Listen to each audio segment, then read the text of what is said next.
Break के बाद स्वागत है आपका गुजरात बुलेटिन में। शुरुआत करेंगे अरवली से, जहां पर आंसोल बॉर्डर पर वाहन चेकिंग के दौरान विदेशी शराब जब्त की गई है। आगे बात करेंगे वडोदरा जिले की, जहां स्वास्थ्य एवं परिवार कल्याण विभाग के अंतर्गत एक नए शहरी प्राथमिक स्वास्थ्य केंद्र का भव्य उद्घाटन किया गया है। ऐसी सभी खबरों पर विस्तार से करेंगे चर्चा। खबर अरवली से है, जहां आंसोल बॉर्डर पर वाहन चेकिंग के दौरान एलसीबी पुलिस को सूचना मिली कि विदेशी शराब से भरी हुई एक सफेद स्विफ्ट कार आ रही है। एलसीबी पुलिस ने स्विफ्ट कार की चेकिंग के दौरान 2,52,720 रुपए की विदेशी शराब जब्त की। पुलिस ने कुल 7,52,720 रुपए की विदेशी शराब, स्विफ्ट कार और अन्य सामान जब्त कर शामराजी थाने में कार्रवाई की है। अरवली से सी न्यूज़ संवाददाता जगदीश सोलंकी की रिपोर्ट। एलसीबी पुलिस ने टिटोई थाना क्षेत्र में कार्रवाई करते हुए हुंडई क्रेटा कार से 5,47,200 रुपए की विदेशी शराब जब्त की। गश्त के दौरान एलसीबी को सूचना मिली थी कि शराब से लदी एक कार क्षेत्र में प्रवेश कर रही है, जिसके बाद त्वरित कार्रवाई करते हुए कार को पकड़ा गया। हालांकि चालक कार छोड़कर मौके से फरार हो गया। टिटोई पुलिस की निष्क्रियता के बीच एलसीबी की इस कार्रवाई से अवैध शराब तस्करी पर बड़ी रोक लगी है। पुलिस ने टिटोई थाने में मामला दर्ज कर आगे की कानूनी प्रक्रिया शुरू कर दी है। अरवली से सी न्यूज़ संवाददाता जगदीश सोलंकी की रिपोर्ट। गुजरात के वडोदरा जिले के स्वास्थ्य और परिवार कल्याण विभाग के अंतर्गत एक नए शहरी प्राथमिक स्वास्थ्य केंद्र का धबोई शहर के महूडी भागौल के बाहर अम्बावड़िया नाका पर भव्य उद्घाटन किया गया और लगभग 1,24,00,000 रुपए की लागत से निर्मित इस अत्याधुनिक अस्पताल का उद्घाटन धबोई विधायक शैलेश भाई मेहता ने किया।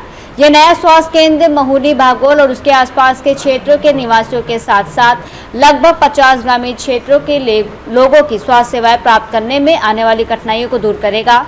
सभी आवश्यक सुविधाओं से सुसज्जित शहरी प्राथमिक स्वास्थ्य केंद्र को धबोई सरकारी अस्पताल में उपलब्ध आवश्यक स्वास्थ्य सुविधाएं प्रदान की गई हैं।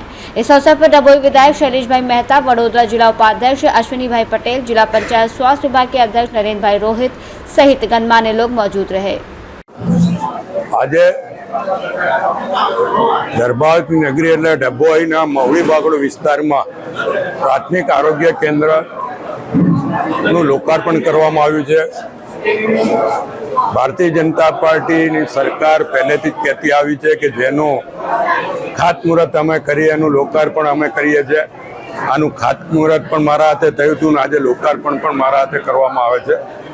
1,24,00,000 જેવી માતબર રકમથી આ પ્રાથમિક આરોગ્ય કેન્દ્રનું નિર્માણ થયું છે। હું સરકારનો જિલ્લા પંચાયતનો બંનેનો આભાર માનું છું, કારણ કે અહીંયાના લોકોને રેફરલ હોસ્પિટલ સુધી જવું પડતું હતું। અહીંયાથી આગળ લગભગ 50-60 ગામોને જે સારવાર માટે નાદોદી ભાગોળ સુધી આવવું પડે એની જગ્યાએ અહીંયા આગળ એમને નજીકમાં સારવાર મળશે, એનાથી એમને આવવા જવામાં તકલીફ ઓછી પડશે। આખું નગર પાર કરીને પેલી બાજુ જવું પડે એની જગ્યાએ નજીકમાં એમને આવી સારી વ્યવસ્થા ઊભી થઈ છે, એટલે લોકોની સારવાર માટે આ આરોગ્ય કેન્દ્ર મદદરૂપ થશે। આગામી દિવસ હું આજે આ વિસ્તાર મહુડી ભાગોળ વિસ્તારના લોકોને અને અહીંયાથી આગળ આવેલા 50-60 જેટલા ગામના લોકોને અભિનંદન આપું છું, શુભેચ્છા આપું છું કે એમને માટે આ એક સારી વ્યવસ્થા ઊભી થઈ છે।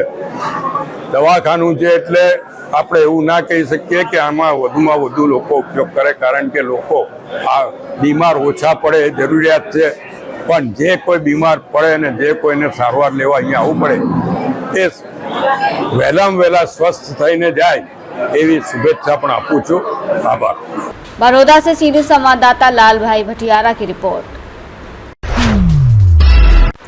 धबोई तालुका से गुजरने वाले स्टैच्यू ऑफ यूनिटी रोड पर एकता होटल के पास आज एक गंभीर सड़क हादसा हुआ।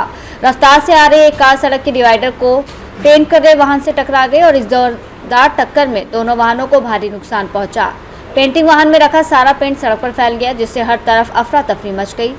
हालांकि सबसे राहत की बात यह रही कि इस भयानक हादसे में कोई हताहत नहीं हुआ। मानसून अब थम गया है और सड़क की मरम्मत और पेंटिंग का काम चल रहा है। इस घटना ने एक बार फिर स्टैच्यू ऑफ यूनिटी रोड पर वाहन चालकों को सुरक्षा नियमों का पालन करने और अत्यधिक गति से बचने की चेतावनी दी है।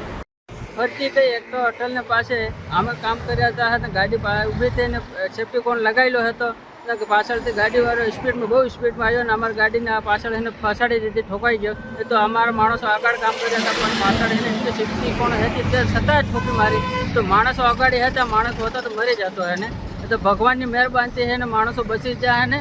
અને ગાડીવાળો એને ભાગી ગયો, એને હોસ્પિટલ જતો રહ્યો, કંઈ ખબર નહીં, એને ગાડી મૂકીને જતો રહ્યો અહીંયાથી.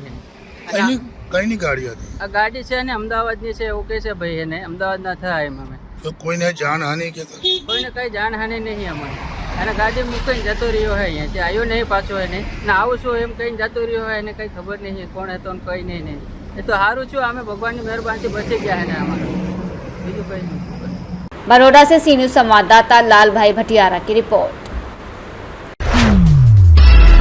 धवोई शहर के थरवासा चौकी के पास कच्छ समाज के मैदान उमा फार्म में भव्य नवरात्रि महोत्सव का ये 45वां वर्ष है।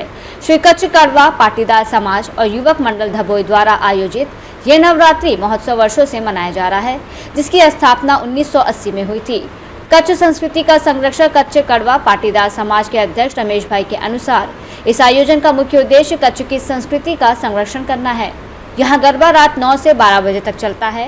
पारंपरिक गरबा का आकर्षण ये है कि इस समुदाय के नवरात्रि उत्सव में 3 तालियां, डोलियों, टिमली, गलगोटो, बांस, डांडिया गरबा खेला जाता है। गरबा देखने के लिए आसपास के गांव से बड़ी संख्या में नगरवासी इस आकर्षक गरबा को देखने के लिए इकट्ठा होते हैं। बोलो। श्री कच्छ कड़वा पाटीदार सनातन समाज एंड युवक मंडल आयोजित आ अहींया गाड़ी उमा फार्म खाते 46 વર્ષથી અમો આ ગરબાનું વડીલોના માર્ગદર્શન હેઠળ આયોજન કરીએ છીએ, જેમાં અહીંયા ગરબામાં એકદમ કલ્ચરલ માતાજીના ગરબા અહીંયા રમવામાં આવે છે અને અમારા કચ્છી સમાજની કચ્છની રાસ અહીંયા ગાડી 3 પ્રકારની રમવામાં આવે છે અને અહીંયા 9 થી 12 નો સમય રાખવામાં આવે છે અને અહીંયા સમાજમાંથી આજુબાજુમાંથી 250 થી 300 માણસો અહીંયા દરરોજ ગરબે ઘૂમી રહ્યા છે। ખાસ અહીંયા ગાડી અમારી કચ્છની સંસ્કૃતિના દાંડિયા રાસનું અહીંયા આયોજન કરવામાં આવે છે, જેમાંથી આજુબાજુની સોસાયટીઓવાળા પણ અહીંયા ગાડી મોટી સંખ્યામાં જોવા માટે ઉમટી પડતા હોય છે। 3 તાળી દોઢિયું બધી જ અહીંયા ગાડી રમતો રમવામાં આવે છે।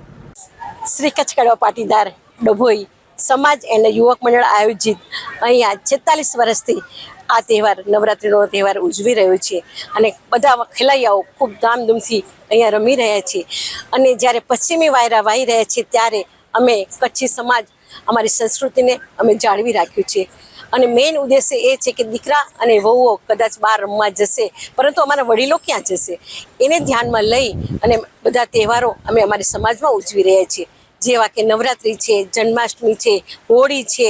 આ બધા તહેવારો અમારી સમાજમાં ઉજવી રહ્યા છે કે જેથી કરીને અમારા બાળકોને અહીંયાની સંસ્કૃતિની ખબર પડે અને આ એક વારસો અમે અમારા બાળકોને આપવા માંગીએ છીએ।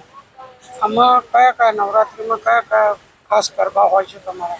અમારા તો અહીંયા 2 તાળી છે, 3 તાળી છે, દોઢિયું છે, ટીમલી છે અને ખાસ જે વાણીઓ છે અમારી કચ્છની રમત જે ફેમસ છે રાસ અને વાણીઓ, એમાં વાણીઓ છે એમાં જોવા લોકોને પણ મજા આવે છે અને રમાવાળાને પણ ખૂબ મજા આવે છે અને ખેલૈયાઓ આ રમત ખૂબ ધામધૂમથી રમી રહ્યા છે, એમને ખૂબ આનંદ આવે છે।